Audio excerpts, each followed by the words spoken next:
I did not have sexual relations with that woman. Yes or no? Did you ever take banned substances to enhance your cycling performance? Yes. I had no prior knowledge of the planned assault on Nancy Kerrigan. I am deeply sorry for my irresponsible and selfish behavior I engaged in. I just got a text from Vic. We have a cleaning lady that was supposed to come today, and she was supposed to come at 9, and so I'm scrambling to like pick up all my filth before she comes, and then she texts me at like 9:40, and she's like, "I'm here," and then I couldn't find her, and then I find out that she went to a completely different address. It was just the first time you used her? Yeah. And so I kind of was just thrown into a group chat. Vic was taking care of it. I was there for the take a look at this day of, because she planned it. And the woman is texting me saying, "I don't see you. I'm downstairs. I'm outside your house." And so then I just came to the realization she's at the wrong address. Vic is out of town still. Yeah. Also, we're in now, right? The episode has begun. I guess, yeah. I mean, I guess so, yeah. This really just happened. Let's do it. Let's talk about it. The woman was like, I'm at Tanya's house. I don't even know who this character is. So like, I was just thrown into this, like, this is very much like lots of question marks, algebra equation with multiple variables that I just cannot solve. And so I finally got the text from Vic in that group chat saying that Vic sent her the wrong address in a different chat. So I don't feel responsible for this. Now you went from feeling guilty to feeling scared, to feeling angry. Yeah. You're like, "Oh no, did I mess up?" And you're like, "Oh no, my fucking fiance completely screwed me." She's going to come at 2. We don't do cleaning people. Yeah, I know. And I say cleaning people because cleaning lady is an outdated term, everybody. There can be cleaning men. I would not be good at that. Cleaning men. Wait, so are you only doing it because she's out of town for so long? Yeah. Vic was like, "I want to come back to a clean apartment." Despite my best efforts. Best efforts are not enough. That's funny. All very interesting. So we have a person who comes, and it's funny because when we lived in Manhattan, it was sort of like too expensive to do regularly, if that makes sense. Like, it was just a little too expensive. Now that we live in Brooklyn, like, it's a little more affordable. And we found a great person, a lady, Viviana. We love her. Viviana. She does a great job, but it's funny, like, when, to your point, when you said you were scrambling to like get everything, you do have to do a little bit of not a clean, but a tidy before the cleaning person comes so that they can sort of A, do their best job. B, it's a dick move to like have clothes everywhere for no reason. You know what I mean? Like, you want them to clean. You don't want them to declutter. You know what I mean? So, and I think that there's a chance that the cleaning person would just spend the time they were going to spend and do the best they could with how shitty you left the apartment, or they might work extra hard to fix your shit, which is like fucked up. Yeah. So either way, there's this like added pressure where like, if you haven't yet, you need to get your shit together for the time the cleaning person comes. And then, dude, another thing, like, I don't like being here while she's here. I feel like I'm in the way. I don't like, also, she's like going through all my personal stuff and like, not like documents, but like she has the most intimate look of the inner workings of my life. And I feel vulnerable. Like, I don't want to be around her while she's doing it. So I try to leave, but it can really like be difficult for my scheduling and for my day. Like, I try to schedule things where I need to be out of the house the day that she's coming, but it just takes a lot of coordination and I don't always do it well. And I'll just end up like, that's my day where I go to the coffee shop. You know what I mean? This is such a first world problem. And no, it's not a problem. It's like, I'm not complaining about it. Like, I'm just discussing the things that go into it. Agreed. Like, I would much rather all of these over cleaning my own apartment. Yeah. If you know what I mean? I agree. I didn't want to be in the apartment. That's why when she texted last night confirming the time that she was coming, I said to come around the time that I did because I was going to be leaving the apartment to come here. Yeah. And then when she didn't come, I was like staying behind and I was like, "Are you coming? Are you not coming?" Because in my head, I thought I fucked up and I was like, "You need to come. Totally. You're the most important thing ever." And also, I woke up extra early so that I had so much laundry not enough. I didn't have any. I knew going to bed last night I wouldn't have time to do it all, but I had mountains of laundry. I put them in a basket and then I brought them down to our storage unit, and our dirty laundry is in our storage unit right now.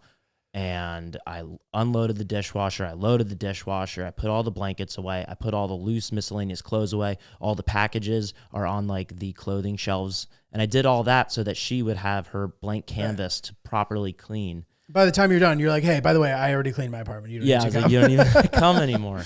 But she's coming later this afternoon. You send your laundry out to be done?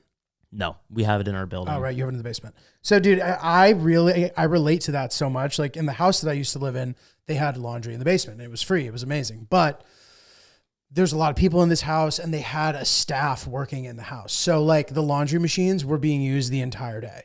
And if I were to like go and use it, it was just like a weird, like, I didn't want to be using it while they were using it. So like the only time I could use it was like at night. So it would end up being what I was talking to you about earlier, where like I was running on fumes because of laundry. Like I was staying up 2 or 3 hours later than I wanted to because of laundry. I'm like folding and like falling asleep as I'm doing it and then waking up exhausted. And I'm like, this is not working. Mm-hmm. Like I need to just like, I get that it's free and it's in the basement, but I can't use it. So like I need to just be sending it out. I don't think I ever did, but now that I have a laundry in my apartment, it's like the greatest thing ever. Yeah. I miss that. That's the one thing I miss. We were able to get pretty much everything we wanted in our apartment except in-unit laundry. Yeah, I mean, but I'll dude, take it for, I mean, totally. we have it in the building and it's tedious. There's an app and it's kind of like Starbucks where you can't pay for anything until you load upload it, money. yeah. And then so, you know, Starbucks is like a bank in a sense. It's funny Like you say that. when you yeah. upload, I saw some video a few years ago. Never mind. I'm not No, even dude, gonna I say have, anything. dude, it's funny you say this. And I'm going to do more about what I'm holding in my hand in a second, but I have so this is literally the top thing on here. Have a bunch of leftover. So anyway, I don't want to introduce this topic yet, but long story short, I have this travel hacks calendar that I want to talk about. But one of the things that I wanted to mention on the pod today was have a bunch of leftover foreign currency. Stop by a Starbucks and load it onto a gift card. It'll automatically adjust to your local currency at an above average exchange rate. This is like exactly what you're talking about. That's 365 days of travel tips. Yes. But there's more to it that I want to dive deeper into. But I want to add this. New York City is a cleaning lady town. Okay. And there's a couple reasons why. First of all, chances are per square foot, you live in a smaller space than your counterpart in another similar environment, quote, young working person, whatever, in an urban environment or like a young professional, like whatever. You live in a house, you live into this, you live into that. I don't know how that all works in other spots, but like it makes sense to have a cleaning person. You know what's funny? As I say this, it's not. I'm actually realizing that what I'm about to say makes no sense. Say it anyway. Because no, like this is a wild thing to make a statement and mid-statement just be like, I'm wrong. But like it actually makes more sense to have cleaning people if you have a giant space, not if you have a tiny apartment. In theory, if you have a tiny apartment, you could clean it yourself. But New York is also not a free time town. Like everybody is grinding. It's so expensive for whatever reason. Like I'm sure multiple things that contribute to it, but like you don't have time to do chores. So anyway, most people that I know in New York have people who clean their apartment, at least in like my world or whatever. Mm-hmm. I'm sure it's not like my parents don't have a cleaning person. And my mom's like, I paid somebody once and they didn't do a good job. I'm like, all right, like fair, but maybe you can find somebody else who does. Yeah. Seems like a lot of work to clean your spot, but I know some people like it. I don't know. I don't know if that was just a completely pointless discussion what I just did, but No, I'm excited to see what this lady does because she's there right now. Or she's going today. she's coming later today when I get home. Because she was at Tanya's house. Nice. I don't know who Tanya is, We love but I am Tanya. curious to see what she's gonna do. We had cleaning. We were lucky enough to have cleaning people before the 2008 crash coming to our house and cleaning the house.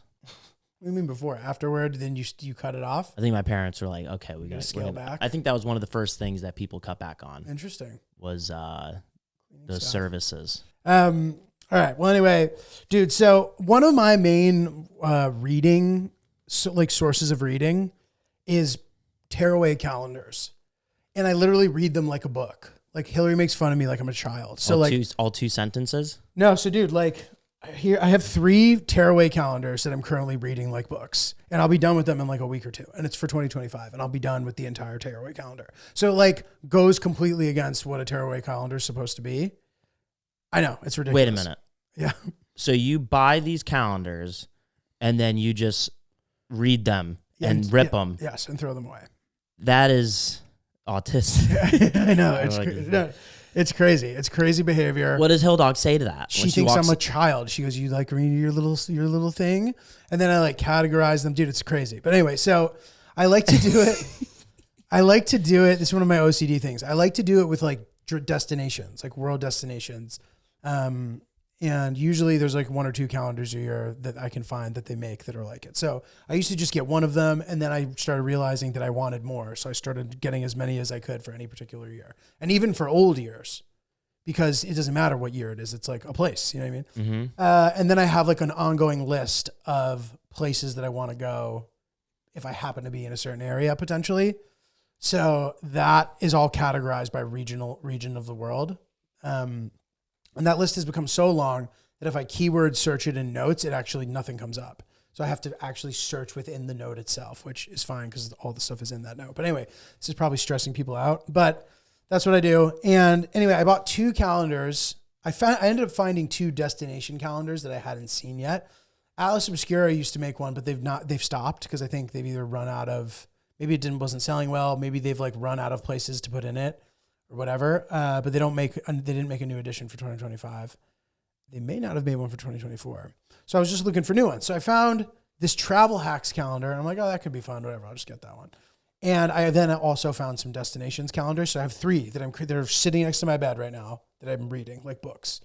So anyways, this travel hacks one is very fun because not only are there travel hacks on it, but on the back, there's like a little fact sometimes. And some of these facts are great, dude. Okay. So I wanted to read some of these for the pod and see if they led to any discussion. So I already read the Starbucks thing, travel hack.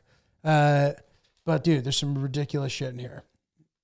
This one's fun. Before getting in an Uber or Lyft, always make sure to check that the child safety lock isn't on.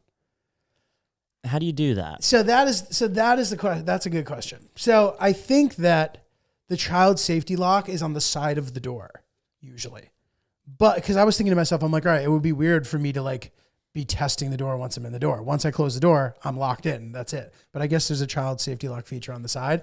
I know there's all these like real weird stories about people fucking having crazy shit happen to them in Ubers. Hannah Dickinson, bless her heart, one of the people. But anyway, so that was a fun one. But dude, there's some like great facts in here. I'm like, what the fuck? Well, listen to this one. Charles Darwin replaced Charles Dickens on Britain's 10-pound note in 2000. Reportedly in part because Darwin's beard would make forgery more difficult. It's a great fact. So pretend I don't know what the 10-pound note is. Okay, so it's a $10, like a 10-pound bill. Oh, pound. Yeah. Okay, Did pounds as in currency. Yeah, Britain's 10-pound note. Yeah, sorry, Gotcha. yeah. No, don't say That, sorry. Out of context, that's crazy. So yes, the 10-pound bill. And I just figured it was like, oh, maybe like Charles Darwin got Me Too'd or something. That's like what I was maybe Charles Dickens got Me Too'd, or you know how they've been doing that? They've just been like deciding historical figures shouldn't be honored anymore. Yeah, can you read it one more time Yeah. now that I know? Charles Darwin replaced Charles Dickens on Britain's 10-pound note in 2000. Immediately my brain is like, he must have done something to like indigenous people in the Galapagos Islands or something, even though I don't think they were inhabited. But then reportedly in part because Darwin's beard would make forgery more difficult. To me, that is fascinating. Gotcha. So does he have facial hair? I guess not. I guess Darwin had this sort of like iconic beard and they're like, listen, Dickens, we've honored you plenty and this is for the good of the Queen and the kingdom. We need to throw Darwin on here. You should have grown facial hair.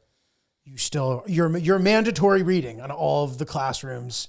Shit, like Tale of Two Cities, Oliver Twist, all these things. They're classics. Like no one's gonna forget about you. We gotta take you off the money. That would crush my ego. You were on it for a while, but yeah. That's like hairphobic as fuck. Like that's fucked up. At least he's dead. Right? Probably died really upset.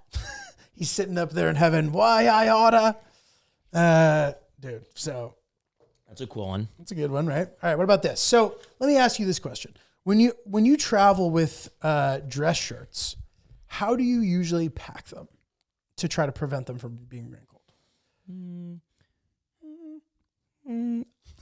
My dress shirts kind of have that athletic buoyancy to them, They're so not wrinkly. the wrinkles aren't too much of an issue. If I'm bringing an Oxford cotton button down, we have a steamer with us, so I just kind of fold it like a t-shirt, just stuff it in there. I love us. This suggests that Lynch will never be traveling somewhere where he needs a button down without his fiance. Yeah. Which is probably true. Yeah. The steamer's you? huge. So, okay. I always sort of just keep it in the plastic from the dry cleaner. And I will actually remove the hanger sometimes if it doesn't fit in my luggage and do it like that. I now have a new bag that is a duffel bag. Yeah, you've seen that? No, I have one too. Kind of like folds into itself. Yeah, it folds into a duffel bag. You roll it up and like you have all your dress clothes arranged like that. So that's a helpful one, but I think keeping it in the plastic is key. And someone recently told me, they're like, oh, that's actually bad for your shirt, like to keep it in plastic. I'm like, dude, I don't give a fuck. Fuck that guy. Or you can be like Hans. Fuck that guy, right? Not Hans. You could be like Hans, who actually irons his shirts in the hotel room. I'm like, bro, are you seriously doing that, Hans? He's like, do you have an iron in your room? I'm like, he's like, there isn't one in mine. I'm like, you're about to iron your shirt, dude? I've tried doing that recently, and it's sad. I've realized that I'm not confident enough with an iron. You nervous you're going to burn right through the fabric? No, but it's a feel instrument. You get used to using it. And like, if it's a high stakes moment and here you are ironing your shirt, I've done an okay job, but I'm not confident at all. Yeah. It's similar to me. Like I got an email the other day. I bought a bunch of shit from B&H, which is the best audio video store that exists. And I got an email that I got a rebate. They're like, you have a rebate on one of your items. I know what rebate is, I think, but I had to Google it still. It is such a 90s term. Have I ever talked about this? No. Yeah. A rebate is when they give you money back. Theoretically. Is it in a credit or to your This card? is a good question. So this particular rebate came in the form of an extra item. If you filled something out and sent it in, they sent you an extra item. And upon reviewing with my esteemed camera person, he said this item is of no value to us, and you should not take them up on this rebate. Was it a predetermined item rebate? Yes. Okay. Interesting. So anyway, the hack here for the dress shirt is kind of a good one. Don't want your dress shirts to rip or wrinkle while you're traveling? Pop them in a plastic file folder. Plus, these are super easy to pack. Unbelievable. It is unbelievable. Who's the nifty person writing these fun facts? I don't know. I wonder if it's multiple people. I think Danny Palmer used to do some sort of like thing like this, if that makes sense. He used to do like copywriting, or like he would do greeting cards. You seem like something that Mr. Bean or Pee Wee Herman would have in their back pocket. Dude, Mr. Bean. I think, did we talk about this recently too? No, what? Mr. Bean. So I was, we were in Greece and we're on the ferries and we're going all around, right? And Mr. Bean is the only thing playing on these ferries. And I'm like, why the fuck is Mr. Bean only playing here? And I realized, and this might be obvious to everybody, but it's one of the few shows where you don't need to speak the language to watch it. Mr. Bean basically never talks. It's all situational humor that requires no speaking, basically. It's brilliant. It's absolutely brilliant. Yeah. Even, the other characters, I think the only thing they'll say is like a disapproving, or like you can tell. Like video games. You can tell what, like Sims, you can tell like the tone of what they're doing just by the sound and not the words. That's a good point. So there were TVs on the ferries and Pee-wee was on. Mr. Bean was on. Yes, correct. And there was one sketch that really stuck out in my head as brilliant. Hopefully I can remember it. So this guy was playing the trumpet in Central Park, and something along these lines. And he asked Mr. Bean for money, and Mr. Bean only has a big bill. He's like, I can't give this to you or something. So what ends up happening, he somehow ends up performing next to the street performer to like get money or to break the bill to then give the guy money. Like fucking hilarious, and like no writing required. And I remember when I was a kid, like thinking it was corny and like shitty and stupid, but like it's a thing. It's one of those things where like the movie got made and like maybe that was just how they cashed in. Maybe the movie was amazing, but like clearly it was great before that movie, which is why they wanted to make a movie. And like there's a chance that the greatness was in the show or whatever he had been doing up to that point. And maybe the movie was great too. I was just a cynical teen. Mr. Bean's Lynch. Holiday. Mr. Bean's, is that what it's called? I think we rented it on DVD at the video store. Yeah. There's I one like- in the amusement park too.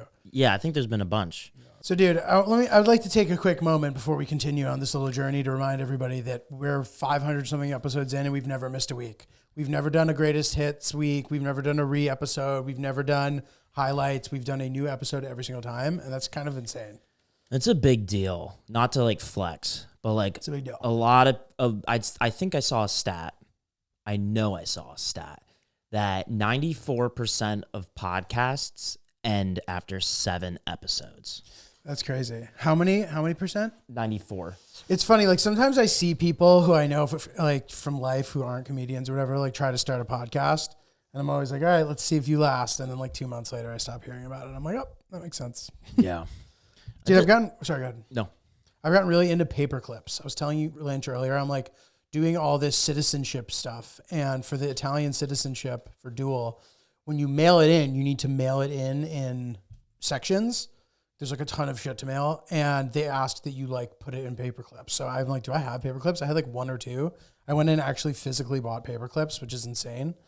There's a lot of throwbacks on this episode. But now I've been using them a ton. Like I've paper clipped the facts that I've been reading, Lynch. Yeah, you paperclip anything. Paperclip any pieces of papers. Okay, this next fact, Lynch, for the ladies. What's up? This sounded compelling. Forgive me if this makes no sense, is stupid, or you already know it. But don't want to lug your whole makeup bag on a short trip? Use a contact lens case. That felt clever to me. This makes for a perfect portable option as it holds just enough for a few days use. But don't you need to, like some of the makeup, don't you need to like excavate it out of its container? And then you would transport it into the little bowls inside. Transfer it into the little bowls. I don't know if that's good for the makeup. Really? I don't know. No, I don't either. But I am definitely saying that as a, are you sure about that? I mean, I have no fucking idea how makeup works, but the fact that it's in here makes me think that maybe it's good. However, not all of these were great, so it begs the question, Lynch. Yeah. If anybody knows, we know we have a lot of solid females who listen to the pod, so let us know your thoughts on that. Yeah. I certainly don't enjoy sharing the toiletry bag with Victoria because I have my stuff. Oh, dude.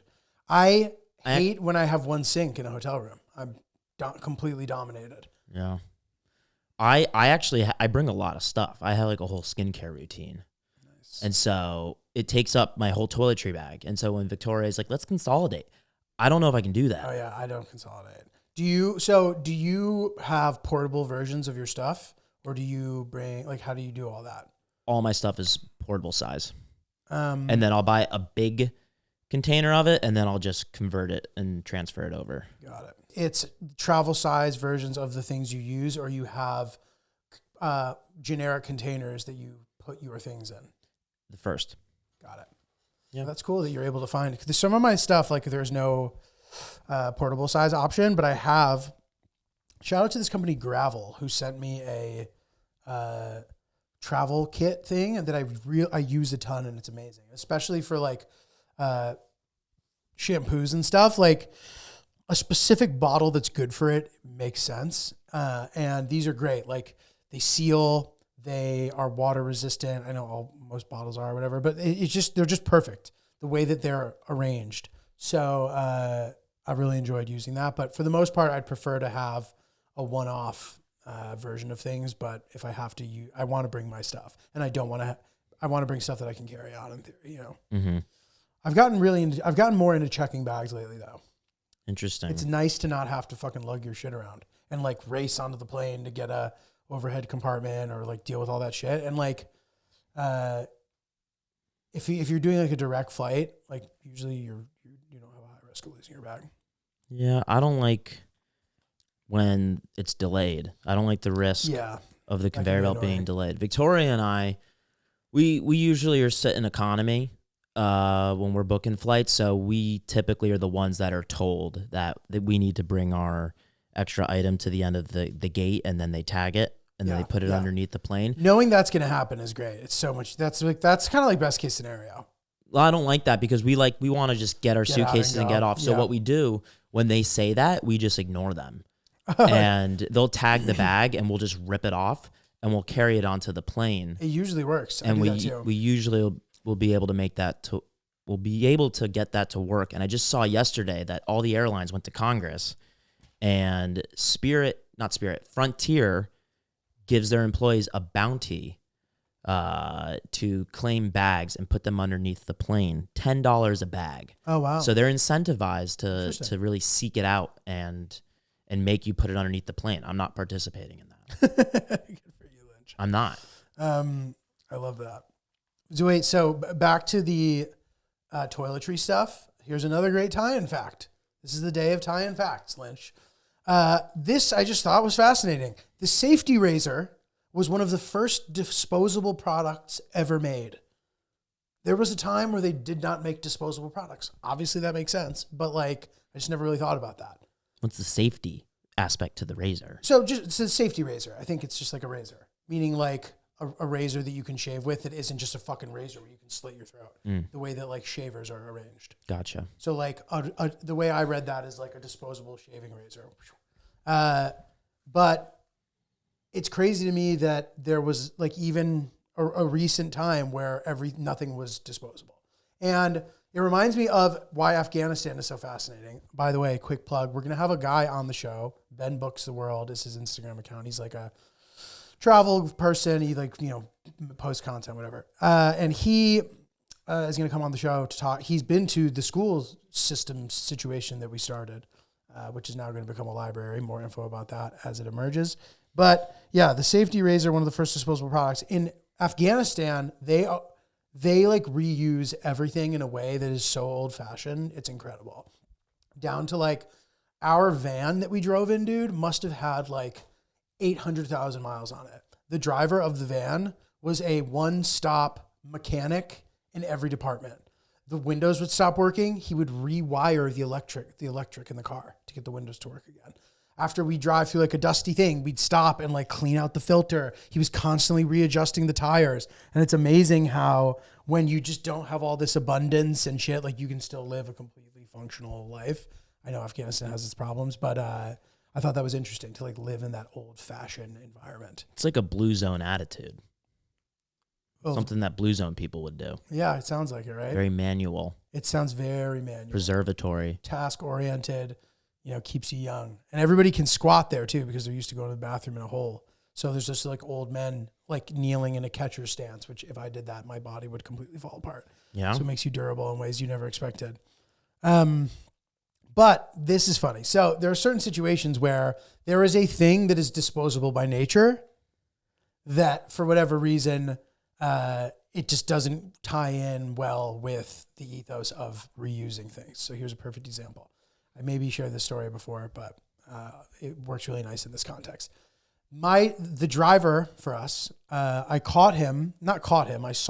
He wasn't doing anything wrong in his mind. He was flossing with a piece of string. So it was literally almost the string that you would wrap a gift with, that cardboard colored string that you tie. It's durable, and he was flossing with it. And I'm like, this guy clearly flosses with this all the time, probably because his teeth hurt, because maybe he didn't appear to be a guy who went to the dentist often. His teeth were a little, and I just saw him fucking flossing with that thing. And I'm like, Jesus. So I have all these flossers. I always bring flossers with me for a specific reason also, but I wish I'll also share later. I offered him one. I go, do you want one of these? He goes, oh. And he was looking at it. I'm like, you. And he was like, oh. And he starts using it. And he was like, this is amazing. I'm like, I know. 2 days later, I see him using it still. And he's like, And I'm like, dude, those are not intended to be reused. You get infected. Those are not intended to be reused.